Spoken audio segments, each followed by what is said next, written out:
On October 8, 2018, Hurricane Michael underwent a 48-hour rapid intensification period where it went from a Category 1 hurricane to a Category 4 hurricane. By landfall on October 10, 2018 at 12:30 p.m. Central Time, Hurricane Michael was an unprecedented for the region Category 5 hurricane, making landfall near Tyndall Air Force Base, Florida. Hurricane Michael was the strongest hurricane in recorded history to make landfall on the Florida Panhandle. Landing with sustained winds of 161 miles per hour and a minimum pressure of 919 millibars, the storm was the fourth most powerful hurricane to hit the United States, spreading devastation far inland through many counties in northwestern Florida, from Bay County, Gulf County, Calhoun County, even through Jackson County and Leon County, where the state capital is located. Hurricane Michael was unique in that it maintained its major hurricane status all the way through the Florida-Georgia state line. As it entered Seminole County, Georgia, it was still a strong Category 3 hurricane. Across northwestern Florida and into the state of Georgia, Hurricane Michael was responsible for $25 billion in damages. These are the 31 voices of Hurricane Michael, representing the many unique experiences and perspectives of the community members who endured the storm and its impacts. Voices of hope, empathy, pain, lessons learned, grit, determination, and extensive insight into one of the most catastrophic hurricane seasons the Florida Panhandle has ever encountered. I'm meteorologist Melissa Thomas, and allow me to introduce you to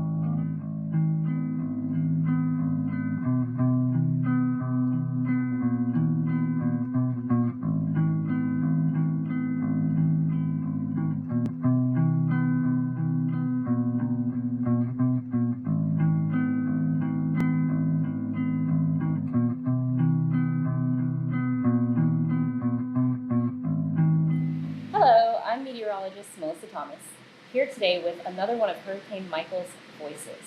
Today we have Courtney Roof, and she's going to tell us a little bit about what life was like before, during, and a year after Hurricane Michael's landfall on October 10th, 2018.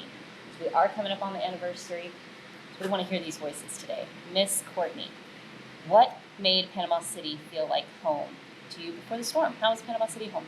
Well, we are military. We're Air Force. My husband's been serving for almost 18 years. Yay. And we move around a lot. Yes. This is my... Thank him for his service. I will. Thank you for your support. We have now lived in 3 different places. I met him in Arizona, which is where I'm from. And then we lived in North Dakota and then moved to the beach. So we've pretty much covered all the geography of, North Dakota and beach and blizzard, and it's been different. But so we moved to Panama City in March of last year, bought our first house together, and spent pretty much the whole summer fixing it up, making it our own, kind of just... So you were stationed here March leading up to the summer of, summer of the hurricane. Yes. Fall of the hurricane. Yes. Okay, so we'd been here about, 6, 7, 8 months before the hurricane hit. So we were very fortunate. We found a house that we really loved, and we got to fix it up and kind of make it our own. Our neighborhood is kind of small. It's like 1/2 street, and then they ran out of funding or something. So like our whole neighborhood is like 23 houses. So you live in Panama City and not on base. We don't live on base. Okay. We live like 231 and Star, kind of like almost Bayou George, but not really, kind of. Slightly on the outskirts. Yeah, and so... Lots and lots of trees. Hi, buddy. A little visitor. You want to come sit with me? Nope. Okay. Little celeb shot. Yeah, little peep shot here. Don't touch, okay? Anyway, we, perks of a toddler, right? Love it. Yeah. Okay. We moved here and settled into our neighborhood and made some, nice friends. We had a couple that lives across the street from us that has a little boy that's about a year younger than Caleb, and, they got to be good friends, and that was, so we met some neighbors and started building our tribe and hanging out. And then pretty much by the end of fall was right when we got our house where we wanted it to be. That's how that works. Yeah. How were you feeling during that hurricane season about being prepared? Were you feeling prepared? Have you ever experienced a hurricane? I'm guessing. No, I had never. Yeah. Living in Arizona, we did the flash floods. We did the haboobs, the giant dust storms. Oh, gosh. We did all of those things, and that was fine. And okay, that's normal behavior because that's what I grew up in. And then we moved to North Dakota, and got to live through blizzards and ice storms, and that was kind of fun. And snow Neither of which I've experienced, by the way. You know, or blizzards. Blizzards aren't. I mean, it's kind of the same. You just pull over and you don't drive. But the blizzard will cover your whole house in snow, and oh gosh, the negative 80 degrees. Like I've really gotten to experience it. Yeah, you know, we used to sign our cards like, you know, great with love from the Great White North, because it was just winter 8 months of the year. But so then we moved down here, and you know, you want to go into it with an open mind and be prepared and whatever. Well, we hadn't been here a month, 2 months maybe, and we got this tropical storm warning, and Jim Cantori showed up, and everyone's like, oh my God, Jim Cantori's here. And I'm like, I don't know what that means, but okay. And so they explained like, oh, well, he only comes when it's really bad and whatever. So we were He's forecasted himself. Yeah, just showing up. And of course, you don't know that, like when you just move here. And so we were like, oh my gosh, this must be terrible, whatever. Yeah. We were on the beach the morning that storm was supposed to hit. And because it was beautiful outside, we were like, there's no way that this is coming. Maybe it's going to be like later. And we got some rain at the house, and that was pretty much it. So we were like, well, if this is how hurricane season's going to be, like this is going to be fine. And leading up to Michael, we kept hearing this is actually going to hit, like this is actually going to be a real one, like you guys actually need to do something about this one. So I mean, I filled every mason jar in my house with water, and I filled the bathtubs, and I stockpiled up on snacks, and we filled the gas cans in the garage, and we're like, yeah, okay, whatever. We're far enough north, like we're going to get some rain and some wind, and it's going to be fine. Yep.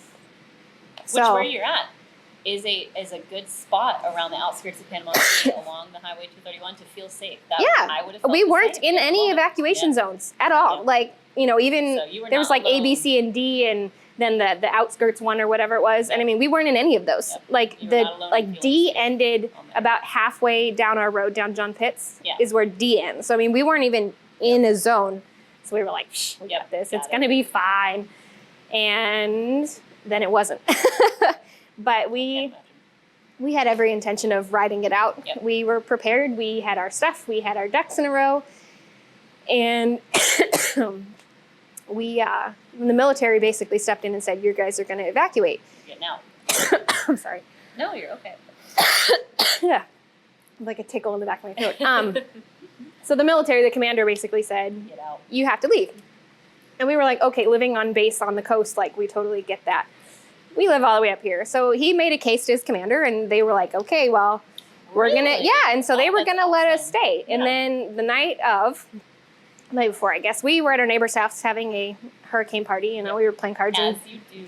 Yeah. Guilty, so. So we, were drinking and playing cards and doing whatever, and it was fine. And we left their house probably 11:30, midnight. We were like, all right, we're going to go make sure everything's pulled up. We pulled everything from our backyard, put it into our building on the side of the house, and we were fine. We were ready to go. And man, that night was a whirlwind. We got a call at 1:30 from his commander and said it just got upgraded from a 3 to a 4. Yep.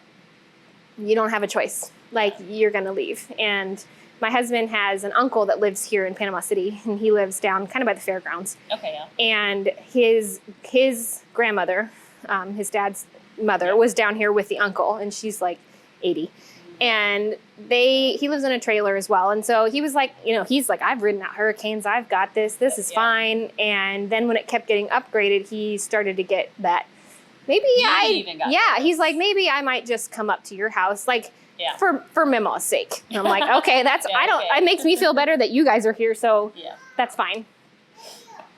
And so they came up that evening right before a hurricane party, and they were staying with us. Yep. And stop, please. And they were staying with us, and they were like, we'll just spare the night, whatever. So we had to get, when we got the call that we had to leave, we got up, packed everything. We got his uncle, his mama, me, my husband, our toddler, 3 cats, and 2 dogs packed up into 2 cars, and we left. That morning. And like basically 2 a.m. And the storm started rolling in like 8-ish. 10 hours, yeah. So we called our neighbors, and they were like, hey, like, where are you guys? We haven't seen you, like 6 a.m. And we were like, oh, we had to evacuate. Like, we weren't given a choice. No choice. And they were like, okay, well, we're thinking we might leave too. And we're like, great, do it. Like, be safe. And probably 45 minutes when they were getting their stuff together to leave, the shelter in place got put in, and they said, if you haven't left already, you better just plan on staying where you are. Because that is a very, as a big risk to take. If the storm's actually starting to move in, the impacts of those hazardous conditions are already moving in, getting on the highway sometimes is not always a good choice. No. But 2 a.m. before the 12 p.m. landfall, that was a nice time to slide on out. Yeah, so they, that was, between 6 and 8 a.m. somewhere. They were like, well, I guess we're here. And about half the houses on our street stayed because they were like, we're far enough north. It's fine. We're not in an evacuation zone. They probably we got still this. had that sense of comfort. They did. And they were like, yeah. maybe this is kind of sounding like it's going to get real, but we got this. And a lot of, several of them are Florida natives and have lived there through hurricane season after hurricane season. And even more comfortable. Yeah, it just, the last one was Opal in 94 or whatever it was, they're like, psh, even that was rough, but it was fine. And so we're like, all right, there was a lot of families that felt the same. Yeah. Had that same shock coming around the corner. So we evacuated to Alabama. We were up in Shorter, Alabama, in a random hotel with our whole crew. We actually met up with his cousin, but his uncle's son and his girlfriend and their 4 kids, and we all kind of stayed, in the same place. Yeah, it was nice. It was a lot, and they had their 2 dogs, and it was a little crazy, but we made it work because we're like, all right, we got this. So then we kept having to drive because, of course, all the hotels were full. And so we kept like, okay, we'll just go the minimum 8-hour distance. And then, I guess we're going to have to everything was full. We kept calling ahead. And it wasn't, we just needed 1 room. We needed 3. Yeah. So it was hard, but we did it. We found a place and we stayed. Yep. And then the storm hit and we all sat on our phones in basically silence. And of course, the kids didn't really understand what's happening. Her boys are a little older, so they kind of got it. Yeah. But mine had no idea what was happening. Didn't understand why we weren't at home, why our dogs were with us, because, unless we're on a road trip, we don't take the dogs. So that was weird. And he just wasn't real sure what was going on. And of course, we're all very stressed, which they feel. And we didn't know anything, and we couldn't get a hold of the neighbors, and we couldn't get a hold of anybody. And we sat for hours and hours and hours and hours. And that was probably the worst part, is the not knowing. The hours and hours. When did you first get contact from, in your case, the people in charge of your evacuation? When did they reach out next to let you know what the next step was? The military was really good about keeping in touch with everybody. They pretty much immediately instituted a check-in. Yeah. So my husband's in charge of his squadron, and so he was helping run the check-ins. And at the beginning, it was twice a day. They did it at 8 a.m. and 8 p.m. or 7 and 7. I don't remember what the times were, but they did. Long-distance check-ins? Yeah, and so because everybody... It's scattered. Yeah, everybody, they pretty much told them you have to go within an 8-hour window, or at least 8 hours. They gave them a range, 8 to 10 hours or 8 to 12, whatever it was. And so they were just checking in and everything. And then after it hit and it became clearer that it wasn't going to get fixed right away, people started going further. And so they kept that check-in process as a way to make sure that everyone's safe, everyone was taken care of, and nobody was in the area except the ride-out team. So the first time we heard from our neighbors was probably late that night, early the next morning, was the first time they were able to get cell service to even call us. They are down John Pitts Road. All the trees had gone down and they couldn't even get to the park. So they were... have AT&T, or because I know Verizon almost across the board in all of Panama City for a couple of weeks was down. We had AT&T, so and AT&T. They figured out one spot kind of at the end of the road, and then you went down a little bit. They figured out the one place that they could get a call out. And of course, there's nothing to charge phones, and if you didn't have a generator running, or you don't want to use that to charge a phone, so it was unlimited. Yeah, it was real hard going there for a minute. And my uncle, or my husband's uncle, wasn't even sure that his house was standing for a long time, and he doesn't really talk to his neighbors or didn't know them or whatever, and so he couldn't get a hold of anybody. He has one lady that lives kind of around the corner from him, and he couldn't get a hold of her to go see if his house was even standing. And he finally got a hold of somebody else from work, and they said, everything down there's gone. So of course he settled into this oh my gosh, everything I had was gone. And it was probably 2, maybe 3 days after that the NOAA, they released their satellite imagery, their map. Okay, yeah. Yep. And so, of course, that link went viral of like, hey, you can see. So we, of course, checked on our house, and I grabbed my phone. And I'm like, oh, my gosh. And so we zoomed in on my husband's uncle's house, and it was there. There was a tree across the top, but it was there. Yeah. And so we, of course, ran down the stairs, and we were like, oh, my gosh, we have something to show you. Like, I'm getting goosebumps because that like, he just broke down and cried. Like, that image of a broken house, it didn't matter what it looked like. It was there. And that was he's lived down here for a long time, like 20-something years. And that was the biggest release to him, was just knowing.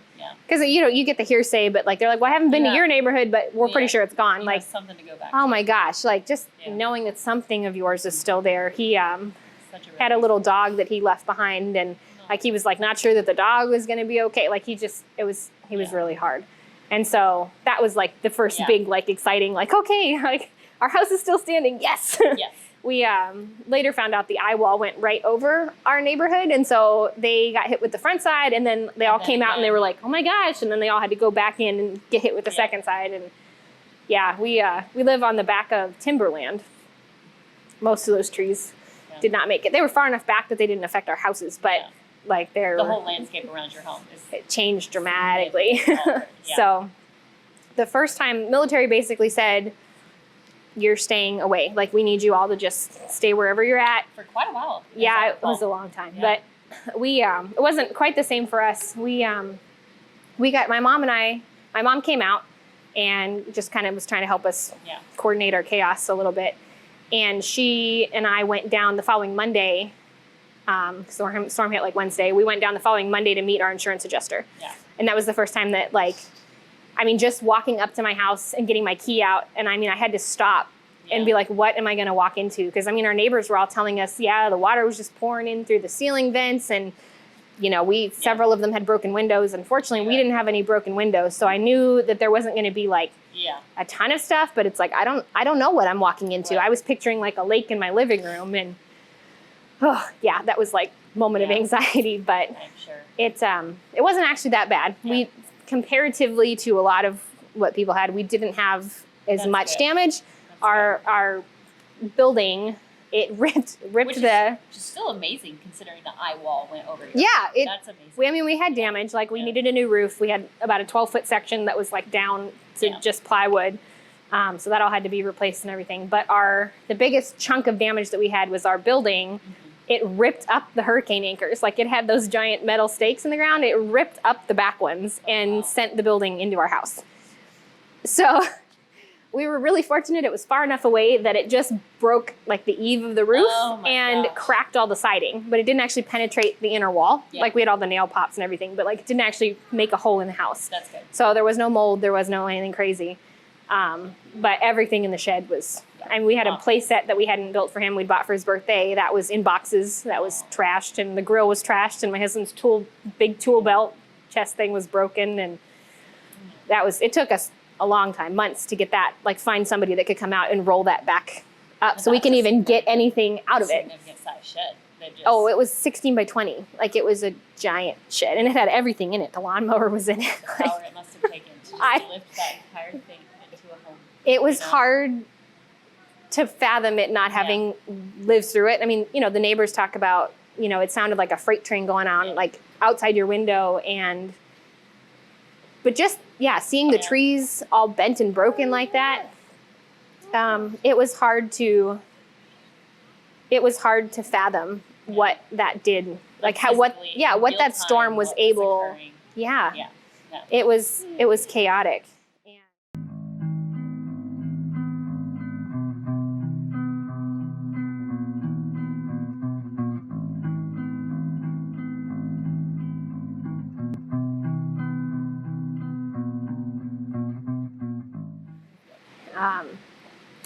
So then we had to leave again. We weren't allowed to stay there, or our funding for the evacuation order would have stopped. And so anyway, so we spent the rest of that second day pulling out the carpet, pulling out the couches, anything that was like we knew was going to be gross. The door seals, of course, failed. Yeah. And so we had puddles and little lakes. So we have tile, fortunately. And so we mopped it all up and got that cleaned up. And we bleached everything, let the water out of the bathtubs and that kind of stuff, just, you know, to make sure that nothing was going to be weird because we were going to have to leave it sit. And as the days went on, it became really clear that we weren't going back anytime soon. There was no power, there was no electricity, there was nothing. And so we made the choice that my dad flew out, and my mom and my dad took all 5 of our animals and our toddler back to their house in Arizona. Aww. And it was really nice, and it was the best thing for everybody, but it was the hardest thing. Like in the middle of all this chaos, now I'm also giving up. Like I gave up my house, our life, you know, whatever. You're and separated. and now we're going to separate from them as well. And I mean, he was 2.5 at the time, and it was heartbreaking, and it was the right choice. I still think it's the right choice, but it was hard. You had to focus and help yourselves before you could really get back to helping him through it. Well, and he was young enough that he didn't understand what was going on. And kids crave stability. And so we knew that we had nothing to give him in the way of stability. Like we didn't know when we were going home. We didn't know what was going to happen with the house. We started hearing from the military that they were going to send everybody elsewhere, that we were going to get a reassignment basically. So then it was like, are we going to have to walk away from our house? You know, what is happening? We lived in limbo for so long. If anybody can provide stability, it's grandparents. And so they spoiled, you know, all of them, all 6 of them, you know, wonderfully the whole time that they were there. But I mean, he was gone from us from mid-October until Christmas. Oh, goodness. Yeah, it was a long time. It was a long time. So my husband got called back to the base probably 3 weeks-ish after the hurricane. And you're in the hotel? Yeah, I was still in the hotel. Through December, okay. And so I went on a little mini road trip. I have friends in Orlando, and I have a cousin in Tampa, and I'm like, I'm going to go see these people. You go do whatever. But he was the first group that was called back to help reclaim whatever was left of base. And so, of course, I couldn't go with him, and I couldn't stay at the house. So I'm like, I'm going on a road trip. So I did. And it was great. Good idea. And it was really nice to see everybody, and I got some time, and it was fine. And then after, they were doing cycles in that point. So when his cycle was up, then him and I actually went on a mini Florida road trip. And we went down to the Keys and saw that, and saw different places. We made it work. And then finally when he does fuels is what my husband does. And so they were one of the first shops to actually get recalled because, of course, you know, trucks need gas and, you know, to the machines and stuff, everything that was trying to get base to some level of functioning, they needed fuel. So they got recalled pretty quick. And they didn't recall everybody, but, you know, of course, being in charge of things, you get recalled. So we came home and, you know, got to help the neighbors clean up and got to help people. That one, is that what you're looking for? Okay, great. We got to help everybody kind of get back up on their feet. And fortunately, we have really awesome neighbors. We had a hide key on our fence. And so when we asked the neighbors to go check on our house, they were like, well, there's no fence, like it's gone. Oh, no. But our neighbor across the street was amazing. And he actually walked the neighborhood and found the chunk of fence that had our hide key on it and broke it open so that he could check on everything. So, and they took everything out of our fridge and our freezer, and like they had, you know, neighborhood parties and fed everybody, but they used everything. So I didn't come home to like a really scary fridge. That's really so awesome. It was really awesome. And we have an awesome little community going, but they, you know, we got to help them a little bit, and, you know, we texted them before, like, hey, do you need us to bring anything? We're coming back. Can we bring supplies? Can we bring gas? Can we bring whatever? And it was a little shocking coming back because, of course, very few gas stations had gas, and my husband's truck is diesel, and like nowhere had diesel, and everyone was cash only for a long time. And it was like living in a war zone is what we kind of equated it to. And when we made it past that, like, it was months later, but when we made it past that, how much we take for granted in society until you lose it. I literally, like, it sounds stupid, but I made a social media post, and I'm like, anybody that's gone through anything like natural disaster, house fire, like, I apologize, because although I am empathetic to you, you have no idea what that looks like and what the extent of the damage, not just to yourself, but like the community. And I mean, not being able to get groceries and not like, you know, knowing like, oh, we should really go to that place. Oh, just kidding. It's not there. Oh, we should really, like we take him to Gymnastics Plus on Wednesdays to do like toddler time.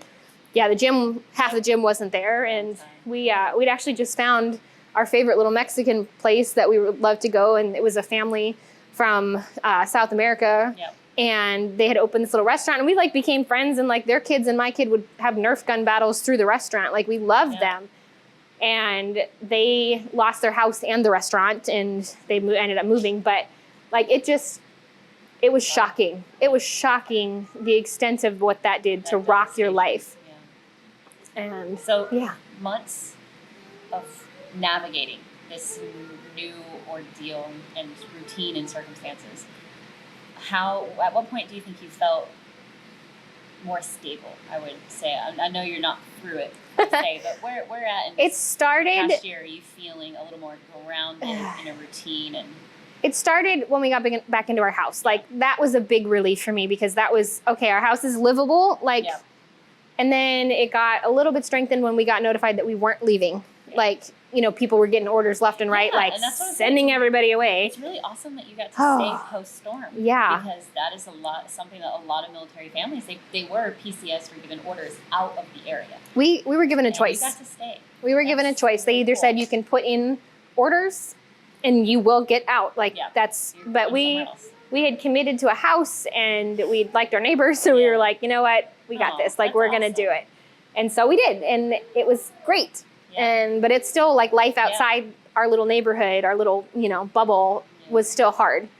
And probably in the last 3 months, I would say, like it took a long time, but I was gonna say we're coming up on a year anniversary. Yeah. The last couple months have really felt anyway, so the last couple months, like we figured out, I'm part of a mom's group on Facebook, and we were, we'd all done things and had coffee dates and stuff like pre-storm. Okay. And then probably 60% of the moms group scattered between being military or just their husbands not having jobs, or they lost their house and just didn't have like anywhere to pick it up, the pieces. Yeah. And so we finally figured out, like when the dust settled, who was staying, and we started doing play dates again, and we've started, stuff's been reopening slowly and slowly and slowly. And the day the Target opened, that was like a big day. It was like, yay, finally, other than Walmart, somewhere to be.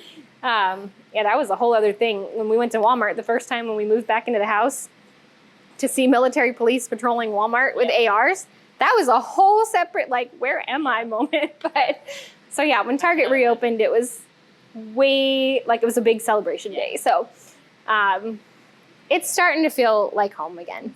And the houses, most of our houses in our neighborhood have all new roofs. So, we got that accomplished. Yeah. And most of us still don't have fences, and the neighbors are still waiting on mitigation stuff and like landscaping, and like stuff happens, but like we're moving forward, and it's visible. That's good. So, and not only your surroundings, but your routine. It sounds like that's very, very important to start feeling like normal again, is to have a routine, to have places to go. And to have places to go. Yep. Like, we can have our routine all day long, but if there's nowhere to take him, and then the summer hit and it was hot and you can't really go to the park in the middle of the day. So, that's good. Well, for the foreseeable future, stationed here, you said for a while, you committed as far as we know. Yeah, you've been here a while. Needs of the Air Force, so.